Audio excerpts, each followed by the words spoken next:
honestly.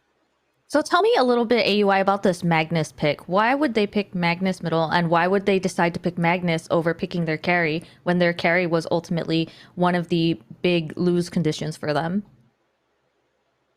I'm not too sure. I mean, it's from first pick, so it's okay to pick like 2 cores in the second phase.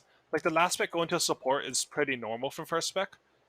If they feel like they wouldn't get the Magnus on the 23 pick, like their own last pick, then it makes sense to pick it here and just still pick your carry on 18. I With that, just go ahead, Gabe. I think it's actually really interesting. I feel like it opens up their draft a ton because you can do that Magnus mid if you want to with Axe offlane, and then you can pick something like a Juggernaut or something else like that, and you're going to be able to sort of match that tempo of Luna. But there's like a lot of other options that you can go for. We saw a ton of resolution Axe out of Eastern Europe that was like making a bunch of plays with the skewer and stuff like that, and like Magnus, playing right? a much more aggro on it on Mag. So I kind of think that it gives them more flexibility, or you can go back and just take the Medusa here, and that's still a hero that works really well with Empower.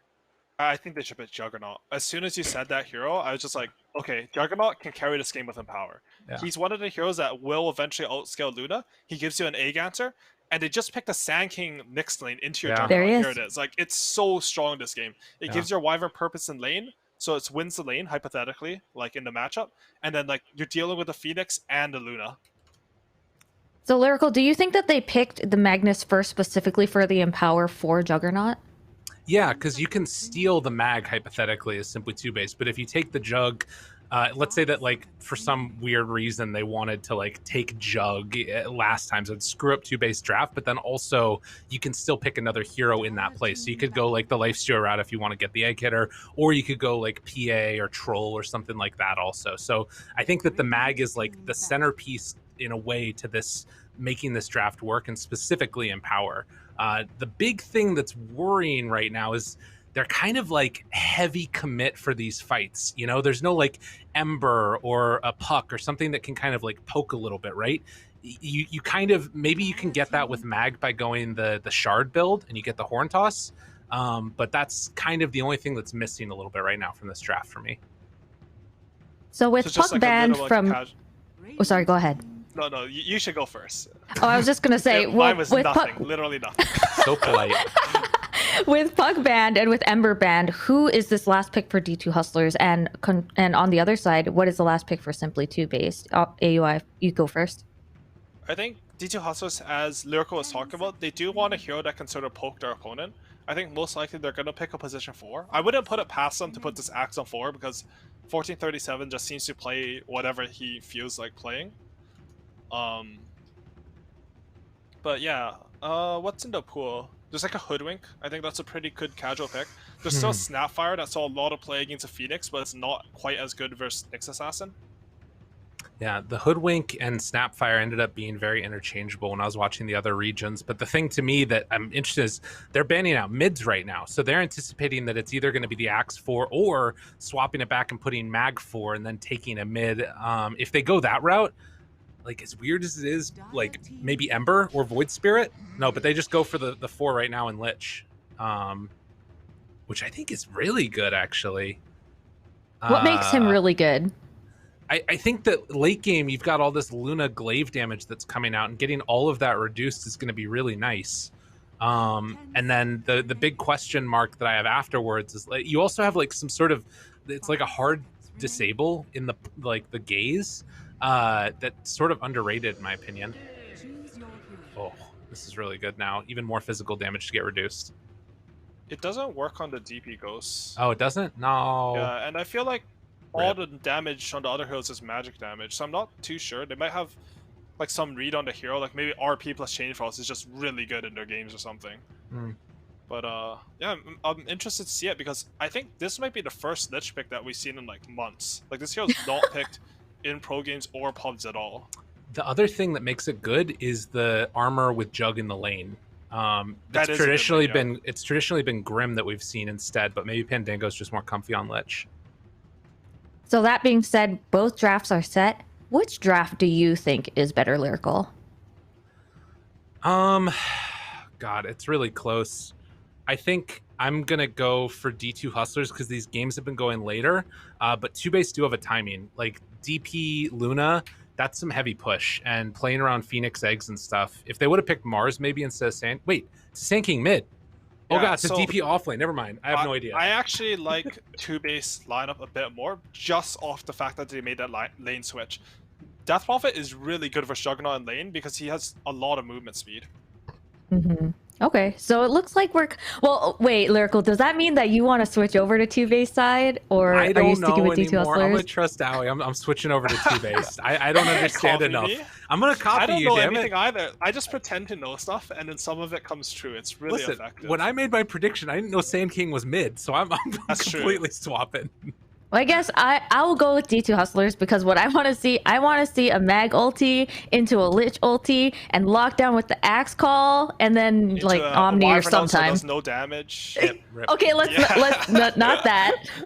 But yeah, I guess we'll see what draft works out better. It looks like these drafts are, I feel a lot better about both of these drafts, and we'll see which one turns out better along with better gameplay as we go into the final game, D2 Hustlers versus Simply TOOBASED. Lyrical and AUI, take it away. Thank you. Yes, and we're already into this game. Game number 3, as I said before, oftentimes when you got these 3-game series, you end up in a situation where it's an outdraft 1, an outdraft 2, and then game number 3 just goes wild, and it's like 80 minutes or something. I don't know. We'll see what ends up happening. What do you think? What's your thoughts? You gave your thoughts earlier. Why did they Sand King mid? Tell me that. Because obviously, like, the Death Prophet matchup against Jug, that makes sense. But what's the Sand King bring to the table? Okay, so first, if you put Sand King next versus a Juggernaut anything, you'll get so destroyed in lane that you might have to uninstall Dota from your computer. Okay. Like, it's just unplayable completely. Sand King's like not a good offlaner versus a lot of these heroes that can just sort of man up and hit him and go on him, especially versus Lich Juggernaut, as you mentioned, like a very traditionally strong lane. Right. Sand King versus Magnus mid should be interesting in that you can sort of pressure Magnus with the Caustic, and you're not that easy to skewer into your tower. If he goes for the Shockwave, you have an instant Burrow Strike to sort of disengage that. And I don't know, it's just the heroes look decent mid. I think it got played. What regions were playing it more? I was Yopaj. It had to be C, right? Yeah, because C qualifiers are going now, so they were playing Sand King mid, and it looked very solid. Yopaj is my idol. That was his classic that he was running for a long time, I felt like. And it does look really strong, particularly when you're played up against these melee heroes. And I guess that's part of the thing, too, is trying to punish Papatuti here.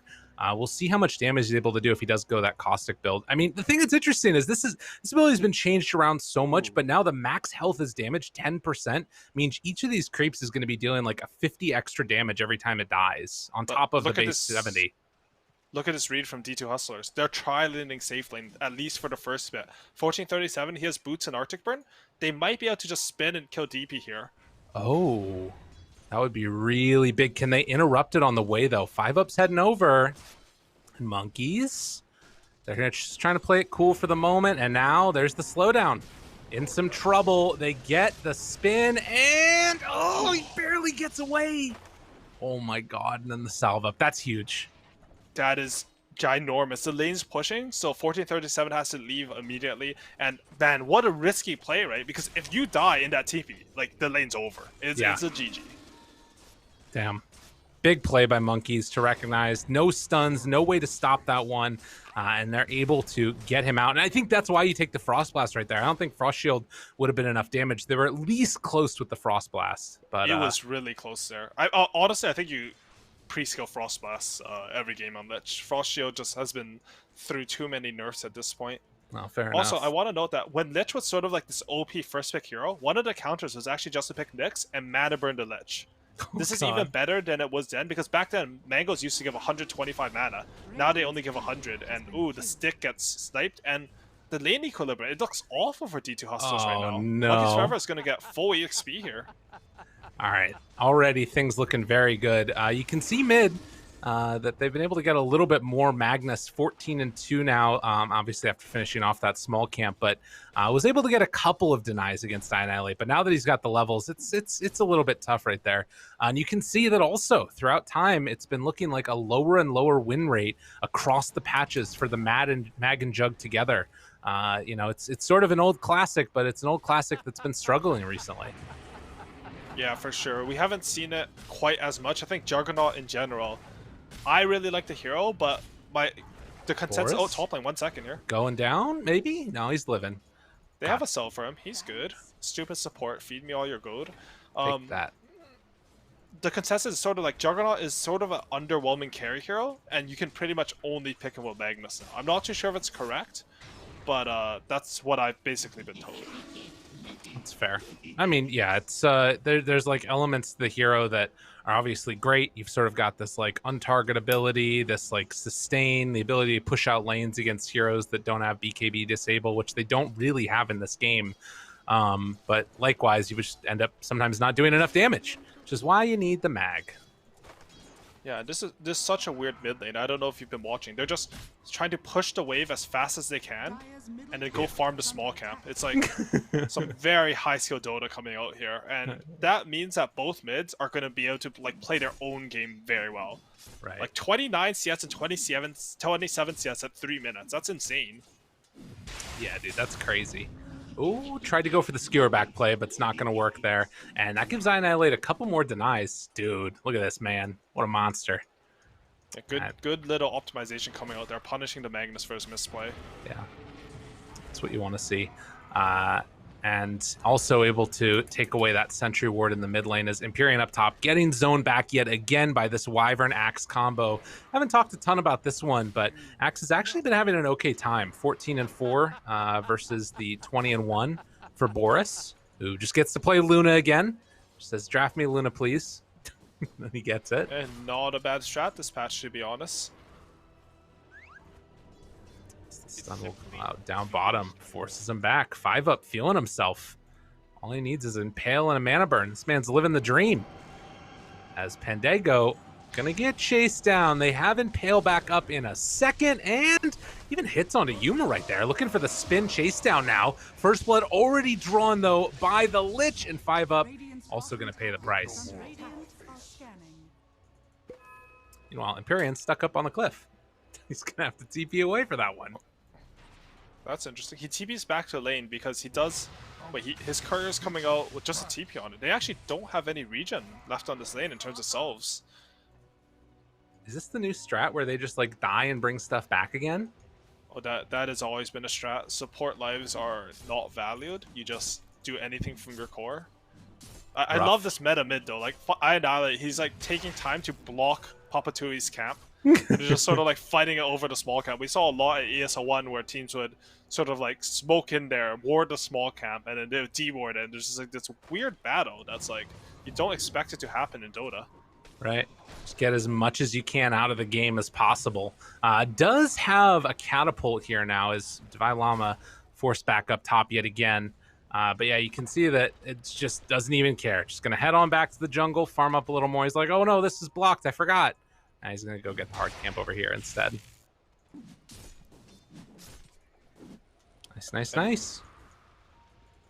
We're sort of seeing a little bit of lull in the action, but I think... I'm trying to figure out who I think this favors. I think it should be good for two-based. I think if you pick heroes like Lich, you're basically saying, like, I believe in our ability to win the lane. Hmm. And it's going very even in all of the lanes, is what you're telling me right now. Yeah. Oh, I had another. Oh. Looking for something I there. thought he had Burrow Strike there with the epicenter, but he was just faking it out in order to get the Magnus away from him. Well, they did bring 5-up over, and this has been able to zone out at least for a second Monkeys Forever as Luna continues to farm up top. But yeah, he's moving on back now, and that gives Monkeys Forever a little bit more freedom to stay in this lane and not have to worry about much as Pandango gets the pull off. The Nyx there to interrupt. Redraw aggro. And Monkeys Forever, he's already level 6. That's wild. He's very high level just because we saw multiple times he just controlled the creep equilibrium. And 5-up was able to give him solo EXP. Nice kill there onto Empyrean, and now Boris getting chased by 1437. Another creep wave's coming in. This is going to be a Splinter Blast. Is it enough though? Oh, Chase, 30 HP, needs to juke down and to the side. Does 1437 know? He's searching, looking, trying to find him. Oh, down low. The right click's coming through. Divine Llama's moving over to the side now. Also, maybe could get the courier kill if he wanted to, but no. Boris says, I am just out and away. And Divine Llama doesn't have boots. Went for the Vanguard, so they can't punish this. He's out of there. Down bottom. Meanwhile, they're popping Exorcism for this one. Yuma walking forward, tries to get into range for the pullback RP, but Papa Tootie has to be careful. Now Monkeys is on top of him. Oh, a little bit of a misplay there. So they try and back away. And Yuma seeing if he can kill off this creep wave, but Monkeys Forever has done a ton of damage, and this tower might just go down soon. They have ripped it apart. I really like this play coming out from TOOBASED. They understand that they have the advantages of this lane. They have the Exorcism. They don't like sort of casually use it. Instead, they bring more heroes, but they don't overcommit with it either. They just bait out a TP from the enemy mid hero, and now I Annihilate. He gets rune control. He gets damage on mid tower, and now he's actually 600 ahead of Magnus, which is honestly almost unheard of for like a Magnus who's just focused on farming. Right. Yeah, and like has gotten access to those hard camps and stuff the entire time as well. It's not like Papa 2's been denied that much, except for the small camp that 1 or 2 times. But very well played. Divine Llama now maybe in some trouble with 5 up and I Annihilate in the area. He needs to keep his clarity alive. Yeah, he's what, about 20 mana away. Gets it there, but doesn't have enough for Epicenter afterwards. And that might be enough to keep Divine Llama alive. Looks for the call, not going to connect. Ooh, Caustic doing a nice chunk. Burrow Strike back up in 1, but not going to be able to take down the Axe. Honestly, a little bit surprised that they didn't just rotate another hero in. That Axe is... He's not that high net worth, but he is like a big kill in the fact that, like, you know, he has no boots, he's easy to chase down, and he is still a core. Right. They opt to be a little bit more greedy for it, and it's not bad for them, you know? Sankey already had his travels, he doesn't really feel bad going home to heal. Meanwhile, like, they expended a lot of resources from Hustler side to defend the Axe. True. And I mean, he is just going to head back to the lane afterwards and continue to farm as Pendango is going to have to eat through some of this pressure here down bottom. And likewise, I Annihilate trying to bully back, but they've gotten set up here. 1437 in the area. Going to Splinter Blast. Force back the rest of TOOBASED. And they just want to chase them back so they can get this tower deny here. It's tower denies are good, you know. It's basically like stealing one wave of creeps from your opponent and giving it to your team in gold. That's always nice to see. Meanwhile, I Annihilate going for another kill here. Epicenter afterwards. Cole, oh, to interrupt, nicely played, but they have Epicenter again because that's how that works now. Trying to run away from him. That is a Vanguard, not a Hood, sir. And with all the magic damage in the world, they bring on down the poor Axe. Honestly, a little bit late on the TPs from D2 Hustlers there. I think they didn't expect the Epicenter to get cancelled there. And maybe they could have saved the Axe, but the end result is like TOOBASED. They make the good play. They're sort of making plays bottom side of the map. They force some rotations there because of Winter Wyvern TP'd, and they immediately flip the map and make a play on the other side. It's really good theoretical Dota. The other thing that we haven't really seen so far, and this has always been one of the issues that I feel like you end up with Mag Jug, is I don't think we've seen him empowered once. You know, this core of Papa Tootie's been playing more for himself, which is what you want to do, but means Jug's farm has not been up where you normally want to see it. Papa Tootie, oh, the Burrow Strike catches mid-skewer, and I Annihilate with the double kill. My goodness. Honestly, this game and the last game, I Annihilate just looking like the best player on the server by far. Yeah. He carried that tiny game super hard, and this game he's managed to find a hero that out-farms Magnus in lane, like a melee hero, which is really rare. Sort of just like get his own game going, make plays around the map. Just really impressed with the level of play coming out. You know, I Annihilate, he's been one of those players, he's been grinding for a long time. And I'm really impressed to see his like progression over the years into like this formidable player that he's showing right now. Definitely. Danny's been doing it. He's you know, obviously well known as a streamer as well of Dota constantly. He's grinding all of the time, and you know, it's one of the things that we've seen is the rise up of a lot of these players during the DPC times. You know, they start to go from forming stacks to forming good teams, and they're looking good here in this game number 3 as 5 up will go for the stun and the walk away afterwards onto Divine Llama, and it looks like they're going to try and pressure for the tier 1 now. One range creep managed to snipe that Nyx courier. Feels bad for him, man. Poor guy. That's what happens, though. That's what you get for Yeah. playing Nyx, honestly. This hero. True. Stupid bugs.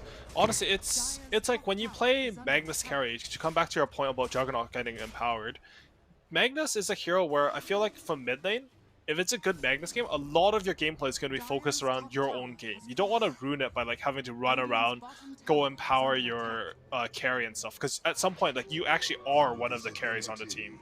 Right. Nice catch Oh, here. there we go. On to 5 up. Wanting to find the finish. Ooh, nice little sidestep. Bandego ends his life. Well done. That was very well played. Yeah, just good patience, right? Like, you don't want to commit on him before the carapace. You know he's sort of going to use it, and then it becomes this like little bit of a epicenter mid. Yeah, they got him. Easy pick. Honestly, I don't want to say this as a support player, but I think using ultis like that casually on the mid lane to like just kill whoever's there and punish them is actually a really good play. Yeah. And when you play against me, if you play against me, you should not ulti me because I'm a support and not worth anything. Right, But I think of this is course. like really the correct choice from Annihilate. Like, you put fear on the map, you know? You do something. A lot of the times I see heroes with big ultimates, like, they don't use their ultimates for the first like 17, 20 minutes of the game, just waiting for that 5-man black hole. Right. It's fair, and it's the type of thing that you want to do is like, you know, somebody that can sort of keep that game progressing. And I Annihilate top net worth in the game right now at just about 13 minutes, 7,500 net worth with bots, has bottle, the blink dagger. He's ready to roll. I guess I wonder though, like when I'm thinking about the mid game, like obviously Sand King really good for this point in time as Divine Llama's getting hunted by 5 up here. Does this hero ever fall off? Is there a point where you start to like worry about him still having relevancy in the late game as a Sand King? I think, well, trying to Nyx stun after hitting on ping feels bad for the European. I think Right. it depends a little bit on the items you go for. I think, like, I don't know anything about mid Sand King, but in my head, like, Yule Scepter should be an item that doesn't scale as hard as something like a Kaya Sanj that we see a lot of other mid heroes going for. Right. So maybe if you go Yules, and it's not bad to fall off, right? Like, you're basically trading like tempo, like you're making an active decision to do something instead of scaling. Right. So I think it's completely like item dependent, because magic damage does not fall off in Dota, and like stuns like get better as the game goes on. Yeah, I get you there for sure. And I guess that, yeah, like the Yule Scepter is also going to be a nice answer for a while against Axe until he For gets sure, that Juggernaut BKB. too, right? Yeah. It's a good Jump. item this game. Boris got him caught. Is it going to be enough though? Got the spin right on top, trying to find the finish. It's gonna be there, but still a ton of damage out from I Annihilate afterwards. And they will lose 3. Winner's Curse afterwards. But Monkeys Forever chasing down 1437 and simply TOOBASED. They tank it with the Luna, but get the big kills afterwards. And looks like they're gonna finish it off on the Wyvern as well. Not bad. Ultra kill for I Annihilate. Oh my god. Dude. They're beasting at this game. He didn't even have to use Exo. Yeah. Yeah, that's wild. Oh, they're still following the Juggernaut. I don't think they have enough for him, but you can Delayed already see, Rampage? like, they just took the fight and they're already making a move. Like, they're playing really fast to take off, like, out of control of the, like, take away the enemy's map control from them. Normally, Juggernaut, you know, anyone showed in the enemy triangle, he would farm those ancients, but he's too scared to do it. Dude, they're absolutely smoking him right now. And again, like, all off the back of I Annihilate. Right now, he is not 800, the 144 last hits. And we just saw that stat that he has the highest last hits of any Sand King since TI10 in games that aren't involving a Nature's Prophet or a Broodmother. Okay. Eighth He's highest. definitely beasting it up. Now. Oh. Cast a curse. Easy clap. Oh no, not again. Wait, is this why he gets the Yules though? Tries to get out of there, the spin down. Oh, he's not gonna be able to live through, just barely. Gets out of there as they are trying to chase this afterwards. Papa Tootie, okay, 5 up now. With Spike Carapace stun, Monkeys Forever. They don't have enough mana right now for the reverse polarity actually. Has the stick charge afterwards and the call comes out. Will they go for any more? Winner's Curse, still hanging out here, Monkeys Forever. Will it retreat? A really good fancy footwork there from Boris. I think maybe 50 range between him and that Winter's Curse when 1437 throws it out there. And, I mean, to talk more about the Yos, because I don't want it to seem like I think he should have gone for more scale this game. I think the Yos is a really cool choice. We saw it there where you could dodge the Chain Frost, the Omni Slash, and all these spells with it. I mean, it's a little bit sus to push out mid in the darkness at like 17 minutes alone. Like a rare mistake for Annihilate. I don't think he made any mistakes last game. In this game, it looked really good until that moment. But I can really see it, you know. And now he's going for the Kaya Sanj. I like this. This is the item that will give him scale. Okay. A little bit more tankiness, giving him that damage amp, all the good stuff that we've seen with it. And of course, you know, 6-9, it's a 2,000 gold lead for Simply TOOBASED. Nothing is completely secure. They're actually playing with both the Luna and the Sand King up top, hoping that they're going to maybe intercept some gank or something else that goes in this direction. But you can see the D2 Hustlers are a little bit more spread out and instead going for the kill down bottom, where guess what? They found him. 5 up the fall.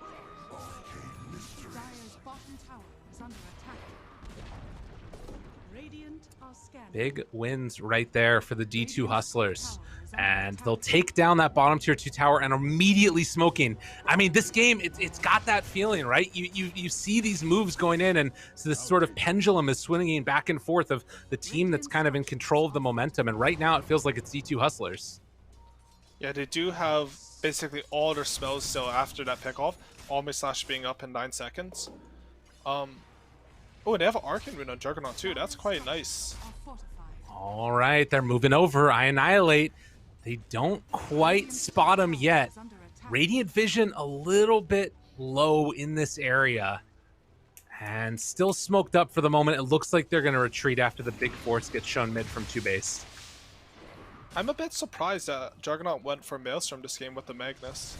I think, like I saw Anti-Mage go for Echo Saber with Magnus, and it looked really good. I think Juggernaut could have done the same thing this game. Like some Echo Saber into SMY, and he would have just been a beast in the early fights. Yeah.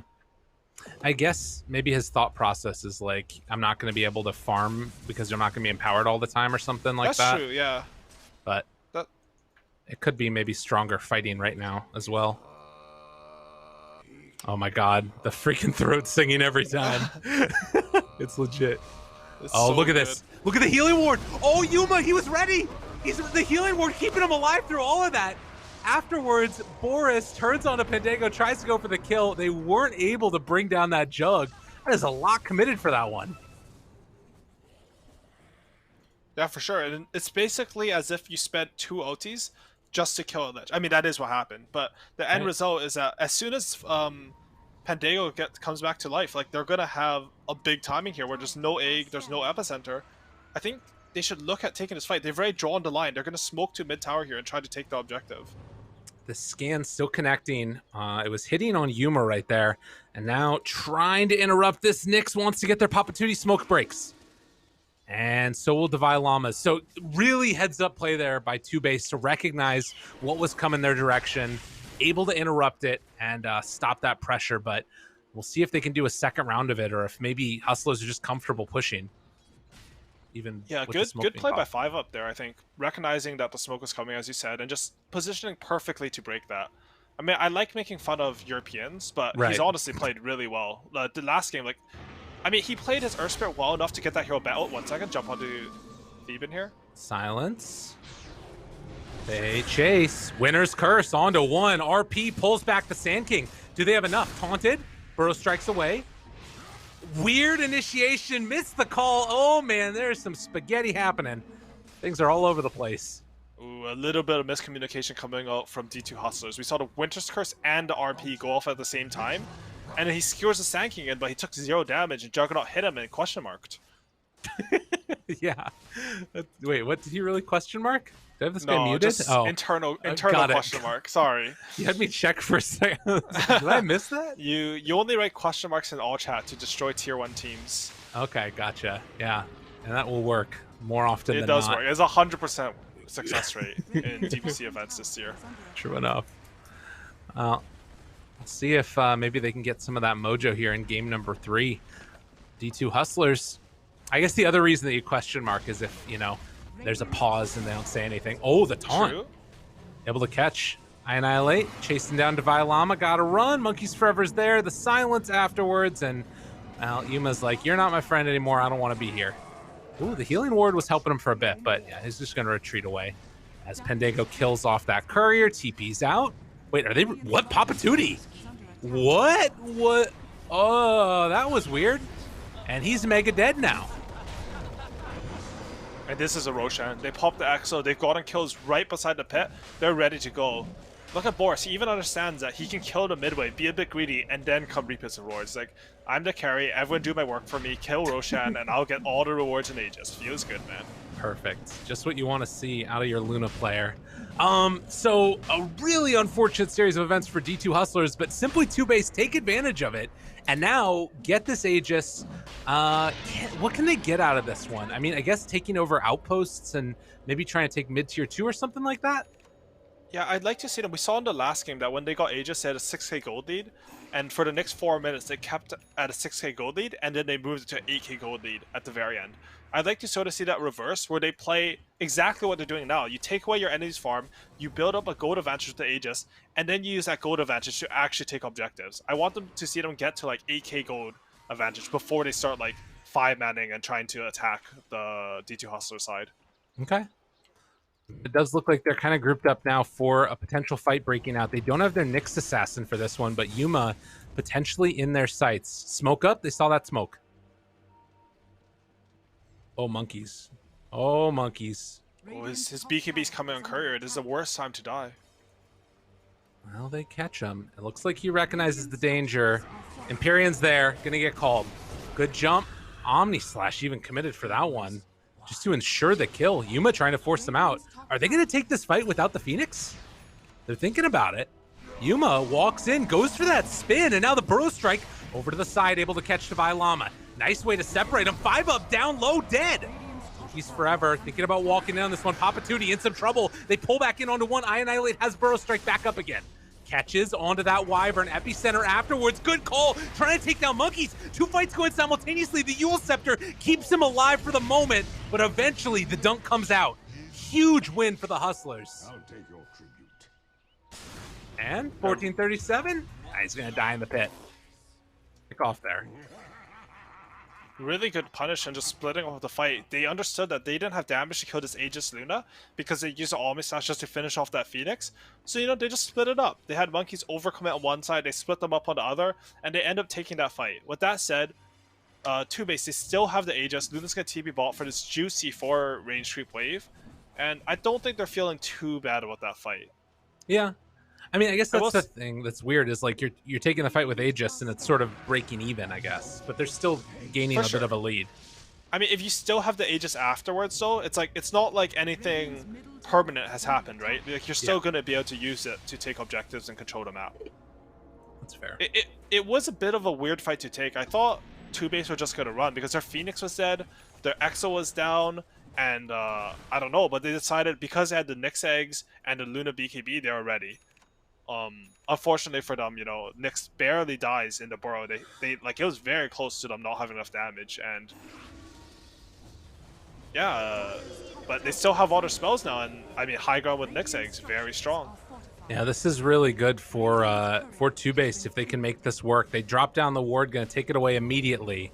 Now they finished the Sanj and Kaya, like you talked about earlier. Monkeys has finished his BKB. Boris has himself with the Daedalus. They do also, though, have Scotty done on Yuma. Can he make anything happen? The Winner's Curse going to be used at the start. The jump forward, able to pull him back. Papatuti looking for the blow. Monkeys is gone. Just like that. And now the pull onto Sand King. They use the RP for Annihilate. Simply TOOBASED. A little bit too comfy there. Oh, man. Wait, more maybe? 5 up. Gets skewered down to this low ground now, and they do get the egg off. Okay, this could work. Oh my god, can Boris carry? The chase down, looking for the run, blows up Papatuti. They did have to use the egg for that one, but a quick turn, and now Pendango throws out the Chain Frost, trying to control hitting a billion creeps, few heroes, but Yuma jumps in, then the taunt, pulling him back again for the kill. Boris dropping down low, Burrow Strike not gonna do it. Not going to be able to hit the Impale. That's Aegis down. Do they have enough left in the tank to kill off Boris? The spin, the taunt, trying to kill both at once, but they have the Phoenix nearby. trying to save him, trying to keep him alive. Yuma down low, the stun is there as well. Needs a couple crits, needs some more hits. 1437, the big call comes out, interrupting, it's not quite there. Monkeys is back, they blow him up, a triple kill for Boris. Beautiful Dota from Simply TOOBASED. Oh my god, 5-up just hit a Carapace onto an axe as he blinked in before he could get called. His call off, and that completely changes the outcome of the game. He gets a call off there, Luna dies, Jug lives, and I think this is a huge comeback, but just this one play from 5-up manages to completely turn this game. I also want to mention that our stats man Knoxville, he pointed out that 1437's courier got sniped with his forestaff on it. That could have potentially been a change in that last fight. And Boris beams the ground, thinks it hits buildings, it does not. But yeah, as a result of that one Carapace, this game is completely changed, and they get racks with a 10k gold lead now. That was wild, man. And again, it's like one of those things where it's just those little interactions. That's all it takes to split that thing up. And you know, the buyback from the Phoenix getting there to try and help as well would have just been a second too late if they're able to get that call. And instead, it ends up working out. They take full advantage of the Aegis. 10k gold lead right now for Simply TOOBASED with the racks up. Man, just really clutch. I'm just really... Oh! Again, Divine Llama. Can they follow this up with anything else? Do they need to? Eul's Scepter is there, and it's like Divine Llama will be able to back out. He's chill.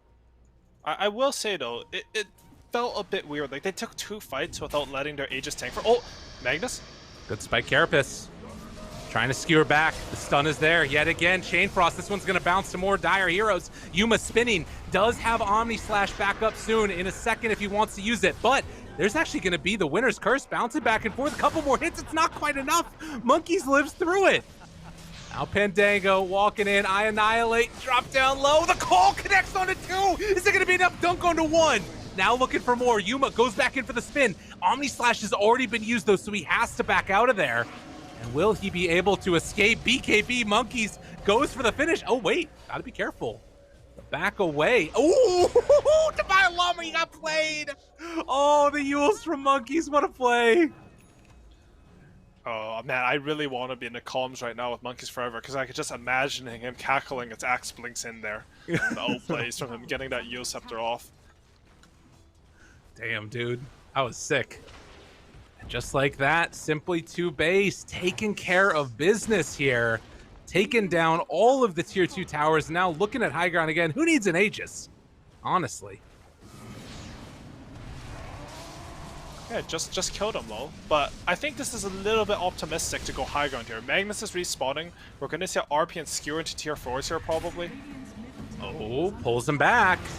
RP afterwards. Gets that BKB off.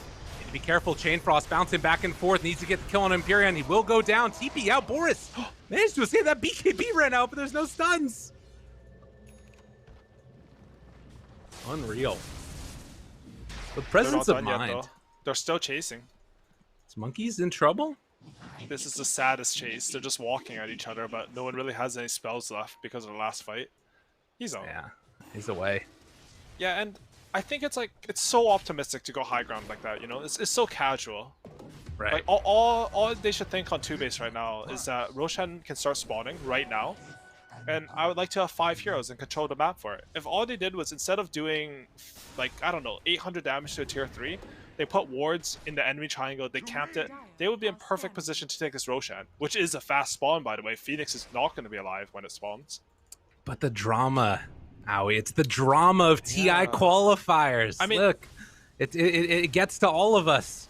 They got caught up in the moment. But yeah, the pressure is a real thing.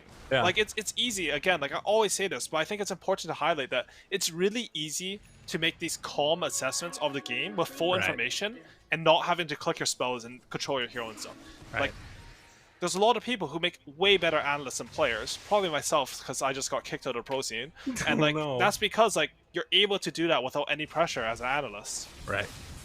That's fair enough. That's why you know, gotta just go to coaching. That's the way to be it. So Roche is up now. We've got ourselves the second one. Aegis Cheese, Ag Shard, 5 up.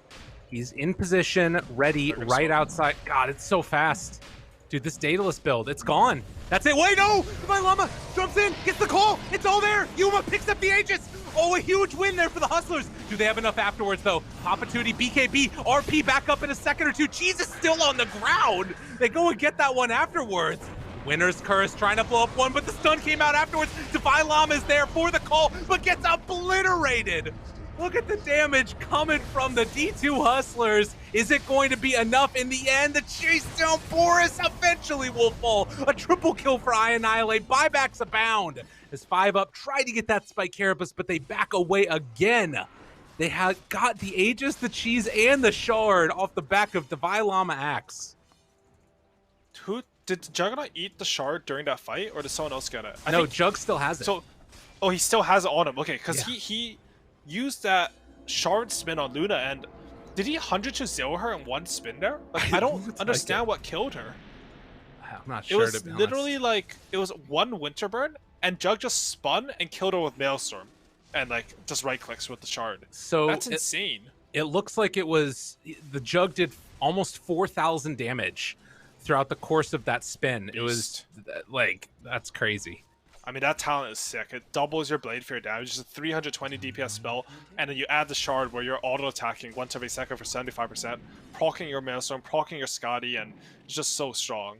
And I gotta say, like, TOOBASED, they're in a good position. They're still in a good position this game, but I don't think they're treating the game with, like, enough seriousness. Like, I don't know how to say it. Like, it's so casual. Like, you casually They feel like they won already. Yeah, like, how you take Roshan is you literally walk into the pit and you're saying to the enemy team, like, give us Roshan. There's no, like, you know, set up on a high ground, get some wards, they come here, we're going to fight them. Some discussion around that. Axe literally walks in and calls them both, and it leads to all the items getting stolen. Like, that shouldn't happen. There should be someone tanking the smoke. Or vision outside, or any of that stuff. Like, something. Like, you're skipping steps. You can't, like, especially with a team with someone like 1437 on it, like, they're gonna make these clutch moves. Right. You have to sort of predict that and like make your own clutch plays in order to like counteract that.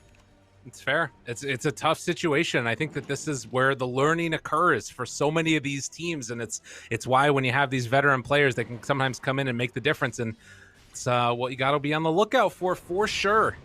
Down bottom, 5-Up is there. The rest of the heroes from TOOBASED in the mid lane. I mean, so no more Aegis, but they did get that Cheese still.